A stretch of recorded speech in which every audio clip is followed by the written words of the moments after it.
ನಮಸ್ತೆ ಎಲ್ಲರಿಗೂ. Welcome to Sudha ಚಲನ್. ಇವತ್ತು ಬೆಳಗ್ಗೆಯಿಂದ ಲಾಗ್ ಸ್ಟಾರ್ಟ್ ಮಾಡ್ತಾಯಿದ್ದೀನಿ.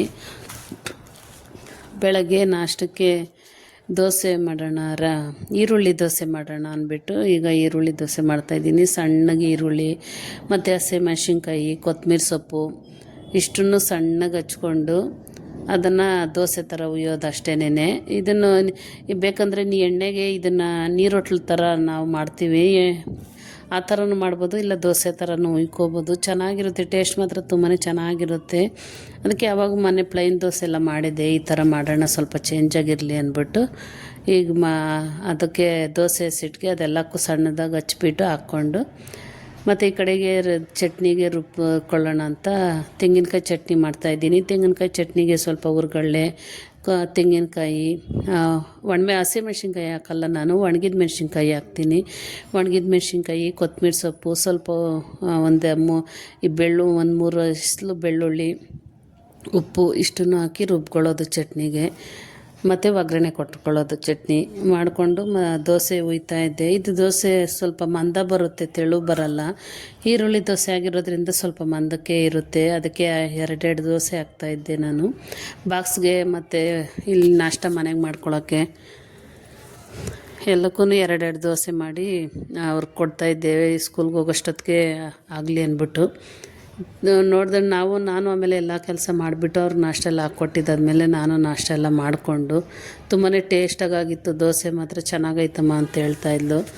ತಿಂದ್ಬಿಟ್ಟು ಮತ್ತು ಸ್ವಲ್ಪ ಹೊತ್ತು ಪಿಂಟು ನನಗೆ ಆಟ ಆಡಿಸ್ಕೊಂಡು ಈಗ ಅವನು ಸುಮ್ಮನೆ ಡಲ್ಲ ಕೂತ್ಕೊಂಡ್ಬಿಡ್ತಾನೆ. ಎಲ್ಲರೂ ಆಚೆ ಹೋದರೆ ಅವನ ಒಬ್ಬನೇ ಕೂತ್ಕೊಂಡ್ಬಿಡ್ತಾನೆ ಡಲ್ಲಾಗಿ.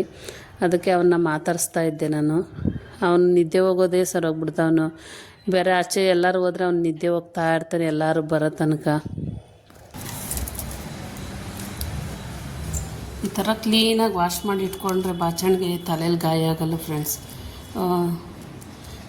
ತುಂಬಾ ಕೊಳೆ ಆಗಿಬಿಡುತ್ತೆ. ಆವಾಗವಾಗ ನೋಡಿಕೊಂಡು ಒಂದು 15 ದಿನಕ್ಕೆ ಒಂದು ಸಲ ಆದರೂ ಈ ಥರ ಕ್ಲೀನಾಗಿ ಮಾಡಿಕೊಂಡ್ರೆ ಚೆನ್ನಾಗೂ ಇರುತ್ತೆ, ನೋಡೋದಕ್ಕೆ ಚೆನ್ನಾಗೂ ಕಾಣಿಸುತ್ತೆ, ಕ್ಲೀನಾಗೂ ಇರುತ್ತೆ, ತಲೆಯಲ್ಲಿ ಗಾಯ ಆಗಲ್ಲ. ಯಾಕಂದರೆ ಇಲ್ಲಾಂದರೆ ಗಾಯಗಳಾಗ್ಬಿಡುತ್ತೆ. ತಲೆಯಲ್ಲಿ ಗಾಯ ಆಗೋದೇ ಬಾಚಣಿಗೆಯಲ್ಲಿ ಕೊಳೆ ಇದ್ದರೆ ಮಾತ್ರನೇ ತಲೆಯಲ್ಲಿ ಗಾಯ ಆಗೋದು. ಅದಕ್ಕೆ ಈ ಥರ ಕ್ಲೀನಾಗಿ ತೊಳೆದು ಇಟ್ಕೋಬೇಕು. ನಾನು ಟೈಮ್ ಇದ್ರಾಗೆಲ್ಲ ಮಾಡ್ಕೋತೀನಿ. ನೋಡ್ಬೋದು ಇಲ್ಲಿ ಕೂತಿದ್ದಾನೆ ಪಿಂಟು. ಆಯ್ತಾ ನಿದ್ದೆ ಆಯ್ತೇನಾ ಪಿಂಟು? ನಿದ್ದೆ ಆಯಿತಾ? ಎಲ್ಲ ಕೆಲಸ ಮುಗಿಸ್ಕೊಂಡೆ ನಾನು ಮನೆಗಳೆಲ್ಲ ಒರೆಸಿ ಮನೆಯೆಲ್ಲ ಕ್ಲೀನ್ ಮಾಡ್ಕೊಂಡಿದ್ದೀನಿ. ನೋಡ್ಬೋದು ಎಲ್ಲ ಎಷ್ಟು ನೀಟಾಗಿ ಎಲ್ಲ ಕ್ಲೀನಾಗಿ ಮನೆಯೆಲ್ಲ ಒರೆಸ್ಕೊಂಡು ಅಡುಗೆ ಮಾಡಿಬಿಡೋಣ ಅಂಥೇಳಿ. ತುಂಬ ದಿವಸ ಆಗಿತ್ತು ಇವತ್ತು ಕಾಳು ಸಾರು ಮಾಡೋಣ ಅಂದ್ಬಿಟ್ಟು ಮಿಕ್ಸ್ ಕಾಳು ಸಾರು ಮಾಡ್ತಾಯಿದ್ದೀನಿ. ಕಾಳು ತಂದಿಡ್ತೀವಿ ಅಷ್ಟೇನೆ, ಆ ಕಾಳುಗಳು ಮಾಡೋದೇ ಇಲ್ಲ. 1 ತಿಂಗಳು 2 ತಿಂಗಳಾದರೂ ಕಾಳು ಸಾರು ಮಾಡೋಕ್ಕೆ ಹೋಗಲ್ಲ. ತಿಂದರೆ ಎಲ್ಲರೂ ತಿಂದರೆ ಮಾಡ್ಬೋದು. ನಮ್ಮ ಮನೆಯಲ್ಲಿ ಅವರಿಬ್ಬರು ಅಪ್ಪ ಮಗಳಿಬ್ಬರು ತಿನ್ನಲ್ಲ, ಅದಕ್ಕೇ ತುಂಬ ದಿವಸ ಆದಮೇಲೆ ಮಾಡ್ತಾಯಿದ್ದೀನಿ. ನನಗಿಷ್ಟ, ಅವರು ಇಷ್ಟಪಡಲ್ಲ ಅವರು.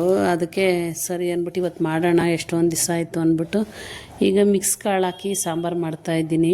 ಹುಳ್ಳಿಕಾಳು, ಕಡಲೆಕಾಳು, ಹೆಸ್ರು ಕಾಳು ಇಷ್ಟನ್ನು ಹಾಕಿ ಬೇಯಿಸ್ಕೊಂಡು ಉಪ್ಪು ಹಾಕಿ ಸ್ವಲ್ಪ 1 ಟೀ ಸ್ಪೂನ್ ಎಣ್ಣೆ ಹಾಕ್ಬಿಟ್ಟು ನೀರು ಹಾಕಿ ಉಪ್ಪು ಹಾಕಿ ಕಾಳನ್ನು ಬೇಯಿಸ್ಕೋಬೇಕು. ಮತ್ತು ಒಂದು 4-3 ಟೊಮೊಟೊ ಹಾಕಿ ಅದನ್ನು ಮ್ಯಾಶ್ ಮಾಡೋಕ್ಕೆ ಪಕ್ಕಕ್ಕೆ ಎತ್ಕೋಬೇಕು. ಮಿಕ್ಸಿಗೆ ಹಾಕ್ಬಾರ್ದು ಟೊಮೊಟೊನ. ಈ ಕಡೆ ಮಸಾಲೆಗೆ ಈರುಳ್ಳಿ, ತೆಂಗಿನಕಾಯಿ, ಹುಣಸೆಹಣ್ಣು, ಸ್ವಲ್ಪ ಸಾಂಬಾರು ಪುಡಿ, ಸ್ವಲ್ಪ ಖಾರದ ಪುಡಿ, ಆಮೇಲೆ ನಾವೇನು ಬೇಯಿಸಿಟ್ಕೊಂಡಿರ್ತೀವೋ ಕಾಳು ಇಷ್ಟನ್ನು ಹಾಕಿ ಮಿಕ್ಸಿ ಮಾಡ್ಕೊಳ್ಳೋದು. ರುಬ್ಕೊಂಡಿದ್ದಾದಮೇಲೆ ಅದಕ್ಕೆ ಮಿಕ್ಸ್ ಮಾಡಿ ಆಲೂಗಡ್ಡೆ ಬದನೆಕಾಯಿ ಏನಾಯ್ತಾ ಅದನ್ನು ಈ ಟೈಮಲ್ಲಿ ಹಾಕಿ ಕೂಗಿಸ್ಕೋಬೇಕು. 1 ವಿಜಿಲ್ ಬಿಟ್ಟರೆ ಸಾಕು, ಚೆನ್ನಾಗಿ ಬೆಂದಿರುತ್ತೆ. ಅದಕ್ಕೆ ನಾನು ಅದನ್ನು 1 ವಿಜಿಲ್ ಬಿಟ್ಕೊಂಡು ಈಗ ಒಗ್ಗರಣೆ ಹಾಕ್ತಾಯಿದ್ದೀನಿ. ಒಗ್ಗರಣೆಗೂ ಅಷ್ಟೇ ಸಾಸಿವೆ, ಕರಿಬೇವು, ಎಣ್ಣೆ, ಒಂದು ಅರ್ಧ ಈರುಳ್ಳಿ ಹಾಕಿ ಒಗ್ಗರಣೆ ಕೊಟ್ಬಿಟ್ಟು ಇದ್ರೆ ಸ್ವಲ್ಪ ಇಂಗು ಹಾಕ್ಕೋಬೋದು. ಇಂಗು ಇಷ್ಟನ್ನು ಹಾಕಿ ಒಗ್ಗರಣೆ ಕೊಟ್ಬಿಟ್ಟು ಸೈಡ್ಗೆ ಹಂಗೆ ಮುದ್ದೆಗೂ ಇಟ್ಟಿದ್ದೆ ನಾನು. ಮುದ್ದೆ ಮಾಡಿ ತಿಂದ್ಬಿಡೋಣ ಇವತ್ತು, ಚೆನ್ನಾಗಿರುತ್ತೆ ಕಾಳು ಸಾರಿಗೆ ಮುದ್ದೆಗೆ ಅಂದ್ಬಿಟ್ಟು ಒಬ್ರಿಗಷ್ಟೇ ಮಾಡ್ಕೊಂಡಿದ್ದೆ ಮುದ್ದೆ ನಾನು. ಅವ್ರು ಯಾರು ತಿನ್ನಲ್ಲ ಅಂದ್ಬಿಟ್ಟು ಒಬ್ರಿಗೆ ಮಾತ್ರನೇ ಮಾಡಿದ್ದೆ. ಮುದ್ದೆಗಿಟ್ಟು ಈ ಕಡೆ ಒಂದೇ 1 ಲೋಟ ಆಗಷ್ಟು ಮಾತ್ರನೇ, 1 ಲೋಟಗಾಗಷ್ಟು ಮಾಡಿದ್ರೆ 2 ಮುದ್ದೆ, ಇಷ್ಟು ಚಿಕ್ಕದಾಗಿ 2 ಮುದ್ದೆ ಆಗುತ್ತೆ. ಅದಕ್ಕೆ 2 ಮುದ್ದೆ ಆಗಷ್ಟು ಮಾಡಿಬಿಟ್ಟು ನಾನು ಮಧ್ಯಾಹ್ನ ಊಟ ಮಾಡಿಕೊಂಡೆ. ಅದನ್ನೇ ತುಂಬಾ ಚೆನ್ನಾಗಾಗಿತ್ತು ಕಾಳು ಸಾರು ಮತ್ತು ಮುದ್ದೆ. ಚೆನ್ನಾಗಿ ಟೇಸ್ಟಾಗಿತ್ತು ಸಾರು ಮಾತ್ರ. ನೈಟ್ಗೂ ಅದೇ ಸಾರು ಆಗುತ್ತೆ ಅಂತ ಸ್ವಲ್ಪ ಜಾಸ್ತಿನೇ ಮಾಡಿದ್ದೆ ನಾನು. ನೈಟ್ಗೂ ಆ ಸಾರೇ ಆಗಲಿ ಅಂದ್ಬಿಟ್ಟು. ಚೆನ್ನಾಗಿತ್ತು ಊಟ ಮಾತ್ರ. ಊಟ ಎಲ್ಲ ಮಾಡಿದಾದಮೇಲೆ ಸಾಯಂಕಾಲ ಕಿರಣನೂ ಬಂದರು, ಅವರು ಊಟ ಮಾಡಿದ್ರು. ಮತ್ತು ಊರಿಂದ ಮಾವಿನ ಹಣ್ಣು ತಂದಿದ್ದೆ, ಅದೂ ಅಷ್ಟೇ ಹಣ್ಣಾಗ್ಬಿಟ್ಟಿತ್ತು. ನೋಡ್ಬೋದು ಚೆನ್ನಾಗಿ ಸ್ವೀಟಾಗಿತ್ತು ಈ ಹಣ್ಣು. ಈ ವಿಡಿಯೋ ಏನಾದರೂ ಇಷ್ಟ ಆದರೆ ಲೈಕ್ ಮಾಡಿ, ಶೇರ್ ಮಾಡಿ.